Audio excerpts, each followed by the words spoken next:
In August 1993, a family of 6 embarked on a journey from Seattle to Anchorage, Alaska.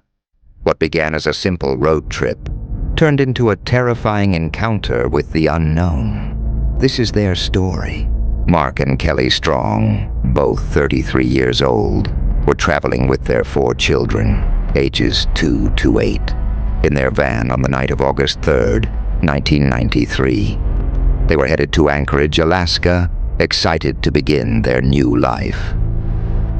Around 10 p.m., they decided to stop at the modern Junction in British Columbia, off Highway 37, to take a break from their long drive. The family fell asleep in their van, unaware that they would soon be thrust into a real-life nightmare. I can't believe I'm sitting here telling you this nightmare. I know you won't believe me, but this is what happened. Mark had always dreamed of living in Alaska. He found a good job there, and his family was excited for the adventure. After debating whether to stop at a hotel or push through the night, they chose the latter to reach Anchorage sooner. Exhausted, they pulled over to rest at the Junction, but at midnight, the unimaginable happened. Mark was abruptly woken up by something. His first thought was to check on his son, Mikey, who was just 2 years old. He glanced to the back of the van, but Mikey's car seat was empty. Mark's wife, Kelly, thought he might have slipped under the seat and climbed into the back to find him. Moments later, she cried out in terror, "Mark, help me!" Without warning, Kelly was outside the van, pounding on the window, screaming to be let back in. And then, she was gone. Fear surged through Mark. He was about to get out and find Kelly when suddenly, it felt like something wrapped around him. In the blink of an eye, he found himself lying on the cold ground outside the van. I don't know how long I lay there in shock, but when I came to, I saw light in the distance from a nearby gas station and heard one of my daughters, Rachel, screaming, "Daddy, help me, it's got me." Mark raced toward the gas station, only to catch a glimpse of something, some shadowy figure, disappearing into the woods, carrying Rachel. He reached the van to check on his other 2 daughters, Charlotte and Sophie. They were still there, but Mikey and Rachel were gone. Mark's panic intensified. His children were disappearing into the night, and he had no idea what or who was taking them.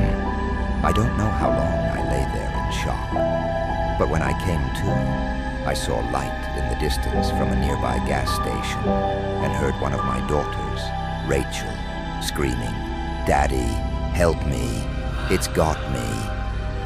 Racing back to the van to check on his remaining daughters, Mark suddenly felt an overwhelming force hit him from behind, knocking him out cold. The entire world looked different. Everything was gray. Even my voice felt like it wasn't making any sound. It was as if I had crossed into another reality, one where everything was wrong. For hours, Mark searched for his family.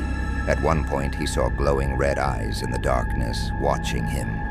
But when he turned to face them, they were gone. Mark's mind was racing. He didn't know if he was in a nightmare or if something far worse had happened. Finally, after wandering through the gray world, Mark found himself back at the van. Exhausted, he climbed inside. That's when things got even stranger.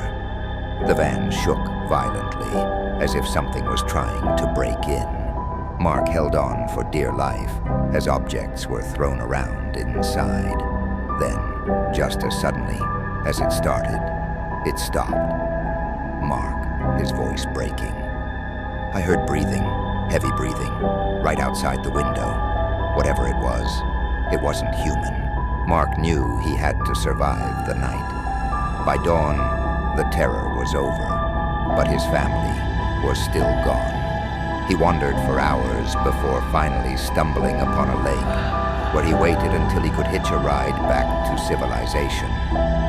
When I got back to the Junction, the police were already told me they'd found my wife, Kelly, wandering miles away, confused and in shock. Over the next several weeks, search teams, along with trackers from the local Encot tribe, scoured the area. Tragically, the mutilated bodies of the 4 children were found, spread out in a perfect square, miles apart from each other. Mark and Kelly were questioned, suspected of murdering their children, but there was no evidence to link them to the crime. One of the tribe's elders, Billy Gunab, visited Mark while he was in custody. Billy had a chilling explanation for what had happened. What you encountered is known as the Anijar. It's a shape-shifting entity that steals children, slipping between realms. Your family was taken into its world, but for some reason, you were brought back. Mark and Kelly were eventually released and moved to Anchorage, where they now live in seclusion. To this day, they refuse to speak about the horrors of that night. What really happened that night in 1993? Was it a creature from another realm, or something beyond our comprehension? Let us know your thoughts in the comments below. For more spine-chilling stories, hit the subscribe button and ring the notification bell. You won't want to miss what comes next.